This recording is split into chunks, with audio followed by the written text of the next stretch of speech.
지난 시간에 우리는 북이스라엘의 여로보암 왕이 비극적인 종말을 맞이하였다고 하는 것에 대해서 살펴보았습니다. 북쪽의 10개 지파를 다스릴 수 있는 왕이라고 하는 신분을 얻게 되었지만 그 여로보암 왕이 하나님을 섬긴 것이 아닙니다. 하나님의 뜻에 순종한 것이 아닌 것이죠. 무엇을 했습니까? 우상을 세우고 우상을 섬기다가 하나님을 거역하는 삶을 살다가 결국 비극적인 종말을 맞이하게 되었다고 하는 것을 우리가 지난 시간에 살펴보았는데요. 너무나도 아쉬운 것이죠. 언제나 강조하는 것이지만 하나님께서 하나님만 섬기라고 말씀하시는 그 이유가 무엇입니까? 나만 섬겨라, 하나님만 섬겨라, 하나님께서 말씀하시는 그 이유가 무엇이죠? 하나님이 독재자라서 그렇습니까? 하나님이 조폭 깡패라서 그렇습니까? 그게 아니라 바로 우리들을 위한 것이죠. 하나님을 섬길 때 우리의 삶이 복된 삶이 될 수 있는 것이고, 하나님의 말씀대로 살아갈 때 우리의 삶이 복된 삶이 되기 때문에 하나님을 섬기며 살라고 말씀해 주신 것인데, 안타깝게도 북쪽 10개 지파를 다스리던 여로보암 왕은 하나님의 말씀을 거역했다가 결국 비극적인 종말을 맞이하게 되었던 것입니다. 오늘 우리가 살펴볼 말씀은 이제는 남쪽 유다를 다스리게 되었던 르호보암 왕의 이야기를 살펴보게 되었는데요. 북쪽 이스라엘 왕 여로보암은 실패했지만 남쪽 유다 왕은 하나님의 말씀을 잘 지키며 순종하며 하나님께 예배하는 삶을 살았을까요? 안타깝게도 그렇지 않았습니다. 오늘 읽은 말씀 22절의 말씀을 보니까 이렇게 기록하고 있습니다. 유다가 여호와 보시기에 악을 행하되 그의 조상들이 행한 모든 일보다 뛰어나게 하여 그 범한 죄로 여호와를 노엽게 하였습니다. 안타깝게도 르호보암은 그 이전에 자기 조상들보다도 더 크게 악을 저질렀다. 더 뛰어나게 했다. 악을 저지르는데 더 탁월했다 설명하고 있습니다. 도대체 어떻게 했길래 그랬나요? 23절 말씀에 구체적으로 기록되어 있습니다. 이는 그들도 산 위에와 모든 푸른 나무 아래에 산당과 우상과 아세라상을 세웠습니다. 우상을 많이 세운 것이죠. 뿐만 아니라 24절 말씀에 보면 무슨 말씀이 기록되어 있습니까? 그 땅에 또 남색하는 자가 있었고 여호와께서 이스라엘 자손 앞에서 쫓아내신 국민의 모든 가증한 일을 무리가 본받아 행하였더라. 그 땅에 남색하는 사람들이 있었다고 하는데, 이 남색하는 사람들이라고 하는 게 무엇을 의미합니까? 당시 고대 세계에서는 이방 신전에서 제사를 드릴 때 문란한 음행들이 많이 벌어졌습니다. 그래서 남녀 창기들이 그 이방 신전 안에 있었고, 이방 신을 섬기는 그런 방법으로 남색을 하거나 여색을 하거나 아무튼 이런 음란한 짓들을 많이 하면서 우상을 섬기던 일이 있었는데, 이스라엘 땅에 그런 일들이 많이 자행되었다 이 말입니다. 이런 모습을 이스라엘 민족들이 하나님을 제대로 섬기지 않고 이방 신상을 섬기고 우상을 섬기는 일들이 있었는데, 이러한 이스라엘 민족의 모습이 누구를 닮았습니까? 누구를 닮았냐면 바로 원래 그 가나안 땅에 살고 있었던 원주민들, 원래 가나안 땅에 살던 가나안 민족들의 행태를 그대로 닮아서 한 것이죠. 이것이 너무나도 안타까운 일인데요. 하나님께서 이스라엘 민족에게 가나안 땅을 주신 이유가 무엇입니까? 이스라엘 민족으로 하여금 이 가나안 땅을 차지하게 만드신 하나님의 이유가 있는데, 그 이유가 무엇입니까? 성경을 찾아보면 두 가지 이유를 들 수가 있습니다. 첫 번째는 하나님께서 아브라함에게 약속하셨기 때문에 그래. 아주 수백 년 전에 하나님께서 아브라함에게 말씀하시기를 내가 너로 하여금 큰 민족을 이루게 하고 이 땅 가나안 땅을 내게 주겠다 약속하신 그 약속의 말씀에 따라서 이스라엘 민족을 가나안 땅으로 인도해 드린 겁니다. 그런데 또 하나의 이유가 있습니다. 그 또 하나의 이유가 무엇이죠? 그것은 바로 가나안 땅 민족을 심판하시는 의미가 있었어요.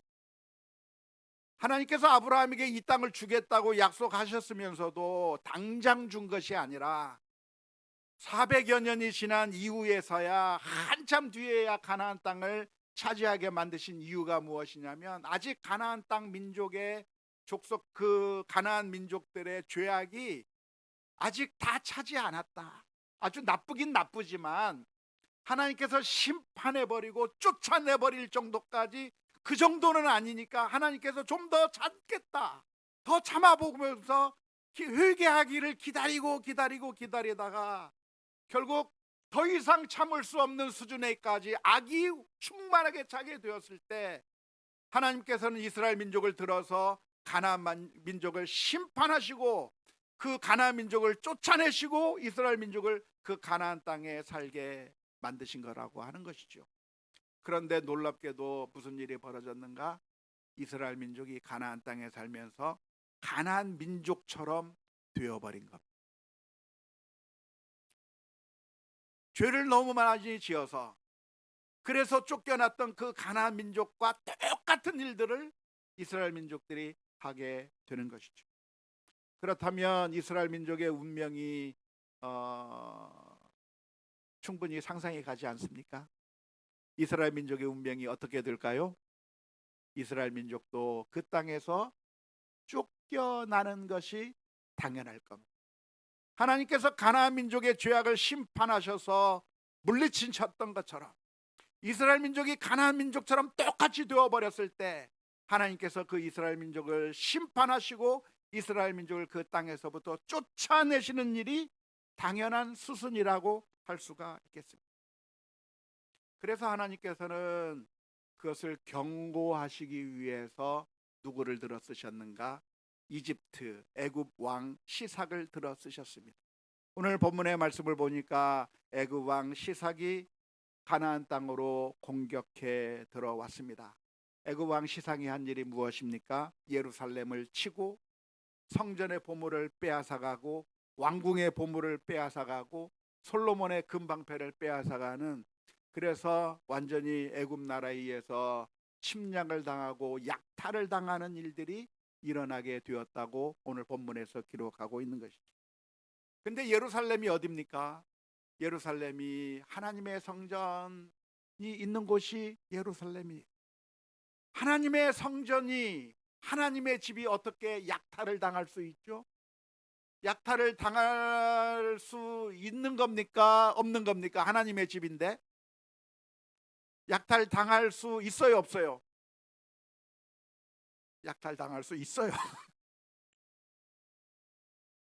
하나님의 집이지만 하나님의 집이 의미가 있는 것은 그 안에 하나님을 섬기는 사람들이 있기 때문에 그래. 하나님을 예배하는 사람들이 있기 때문에 그곳이 성전인 거예요. 하지만 아무리 성전이 있으면 뭐예요? 거기서 예배가 사라져버리고 거기서 우상숭배가 이루어지고 거기서 하나님의 뜻을 거역하고 있다고 한다면 그것은 허울뿐인 성전일 뿐이고 거기서는 아무런 하나님의 도우심을 받을 수가 없게 되는 것이죠. 그래서 모든 것을 다 빼앗겨버리고 보물을 빼앗겨버리고, 그리고 애굽 왕이 무엇까지 빼앗아가 버렸는가? 금방패까지 빼앗아가 버렸습니다. 솔로몬이 만든 금방패라고 하는데 방패를 만들 때 금으로 만들 필요가 있을까요? 없을까요? 없어요. 방패를 금으로 만들 이유가 있습니까? 없어요. 무엇으로 만들면 돼요? 뭐 노스로 만들면 되고 철로 만들면 되고 나무로 만들어도 되고 그래요. 하지만 솔로몬 시대 때는 무엇까지 금으로 만들었어요? 방패까지 금으로 만들었다는 거예요. 그것은 무엇을 상징하냐면 그만큼 솔로몬 시대 때는 부귀와 영화가 어마어마했다. 은금을 별로 귀중하게 생각하지 않을 정도로 부귀와 영광이 넘쳐났었던 시대가 솔로몬의 시대였다라고 하는 것을 생생하게 보여준 것이 솔로몬의 금 방패라고 할 수 있을 겁니다.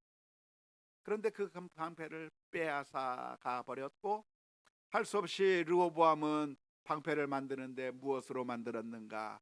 노스로, 구리로 만들었다고 하는 그 이야기는 그야말로 르호보암 때에 와서 솔로몬의 영광이 다 사라져 버렸고, 이제는 아무런 힘도 아무런 능력도 없는 너무나도 평범한 나라가 되었을 뿐만 아니라 모든 것을 다 빼앗기기 일보 직전인 나라라고 하는 것을 생생하게 보여주고 있는 것입니다.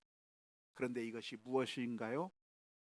예고편입니다. 예고편. 앞으로 더 무슨 일이 닥치게 되겠습니까? 이스라엘 민족들이 포로로 끌려가고 성전이 무너지고 완전히 박살나게 되는 재앙이 닥치게 될 거라고 하는 것을 예고로 보여주신 거예요.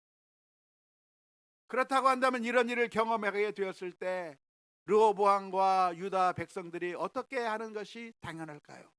하나님 앞에 엎드려 회개하고 우상을 제거하고 하나님께로 다시 돌아오는 그런 회개의 역사가 있었어야 되는 것이 당연할 거라고 믿습니다. 하지만 안타깝게도 어떻게 했습니까? 그렇게 하지 않았어요. 결국 죄악을 저지르고 악을 행하다가 그런 일들이 계속 반복되다가 결국 이스라엘의 역사가 어떻게 되었습니까? 나중에 북쪽 이스라엘은 아수르의 군대에 의해서 망하게 되고 남쪽 유다는 어느 나라에 의해서, 바벨론 나라에 의해서 망하게 되어서 완전히 박살나 버리는 그런 안타까운 결과를 가져오게 되었던 것을 너무나도 잘 압니다. 그리고 그 예고편이 오늘 본문의 말씀 가운데 기록되어 있는 것이죠. 오늘 이 말씀을 우리가 묵상하면서 오늘 우리들의 삶을 들여다 보아야 될 줄로 믿습니다. 하나님의 말씀은, 그 당시 기록된 이 말씀은 우리를 위한 교훈으로 우리 자신의 삶을 돌아볼 말씀으로 새겨주셨는데요, 오늘 저와 여러분들이 하나님 앞에 우리 자신의 모습을 살펴보아야 될 거라고 믿습니다. 그래서 혹시라도 우리가 하나님의 뜻에서부터 벗어나 있는 길이 있는 것이 없는지, 하나님의 말씀에 순종하지 않고 있는 것은 없는지, 하나님의 예고편이 있는데도 애써 모른 척하며 아무것도 아닌 것인 양 그냥 외면하며 지나고 있는 것은 아닌지, 하나님의 예고편이 우리들에게는, 회개하는 자들에게는 축복의 예고편이 될 겁니다. 그래서 우리가 이런 하나님의 예고를 당할 때마다 하나님 앞으로 다시 돌아가서 믿음을 다시 회복하고 하나님의 말씀대로 순종하며 오늘 매일매일의 삶 가운데서 하나님을 예배하고 하나님의 뜻에 순종하며 살아가는 그런 믿음의 결단들이 우리 모두에게 있어야 될 줄로 믿습니다. 원하기는 지금 이 자리에 모인 모든 우리 성도님들 한 분 한 분 2026년 한 해 우리가 어디서부터 문제가 생겼는지를 진단해야 합니다. 야곱이 세겜 땅에서 위협을 당하게 되었을 때 야곱은 하나님의 말씀을 듣고서 돌이킵니다. 우리가 무엇에서 잘못했는가? 우리가 어디서부터 문제가 생겼는가? 야곱은 가족들을 향해서 이야기했습니다. 너희 가운데 있는 이방 신상을 제거해버리고 하나님보다도 더 소중하게 생각했던 것, 하나님이 아닌 것들을 섬기고 있었던 것, 우리를 망가뜨릴 것들을 나의 가장 중요한 것이라고 생각하며 우상을 섬기고 있었던 것은 아닌지, 내가 예수님을, 주님을 믿는다고 하면서 하나님을 섬긴다고 하면서 사실은 이 세상에 썩어질 것에 우리가 목매달고 있는 것은 아닌지 우리 자신의 모습을 살펴보면서 돌이키지 아니하며 하나님의 예고편이 우리를 향해서 말씀하고 있는데 그 의미를 발견하지 못하고 계속해서 악에서 머무르고 있다고 한다면 머지않아 큰 심판이 있을 거라고 하는 사실을 기억하면서 오늘 또 하나님께 예배하는 자, 그 거룩하게 신실하게 서는 우리 모두가 다 될 수 있기를 주님의 이름으로 축원합니다.